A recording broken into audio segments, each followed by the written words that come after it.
بڑھتے ہیں شور کوٹ سے، جہاں ہمارے نمائندہ ڈپٹی بیورو چیف چودھری عثمان شبیر پی این نیوز کی رپورٹ کے مطابق نیشنل کالج شور کوٹ میں فن فیئر 2025 کی رنگا رنگ تقریبات کا انعقاد کیا گیا۔ طلباء کی بھرپور شرکت۔ نیشنل کالج شور کوٹ میں 2 روزہ فن فیئر کا آغاز ہوا۔ تقریبات کا آغاز تلاوت قرآن پاک سے کیا گیا۔ فن فیئر کا مقصد بچوں کو تعلیمی سرگرمیوں کے ساتھ ساتھ دور حاضر کے رجحانات کو عملی طور پر سکھانا ہے۔ فن فیئر میں صحرائی دنیا، خلائی دنیا، پانی کے ذرائع، درختوں کی اہمیت اور قدرتی ذرائع کے مفید استعمال کو ماڈلز کی صورت میں پیش کیا گیا۔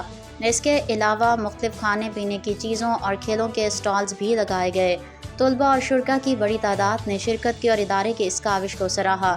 فن فیئر کی تقریب میں سابق ایم پی خالد غنی چودھری بطور مہمان خصوصی، اسسٹنٹ کمشنر شور کوٹ اسفندیار بطور مہمان اعزاز، میاں صابر حسین، میاں غضنفر عباس کاٹھیا، مہر حنیف سیال، میاں مشتاق حسین، حافظ عبداللہ، صدر Shorkot press club Rana Shahid, صدر city press club Aleem Mughal, Ghulam Shabbir Tahir, صدر نیشنل پریس کلب اور all Pakistan private school and college association کے عہدیداران اور ممبران نے شرکت کی۔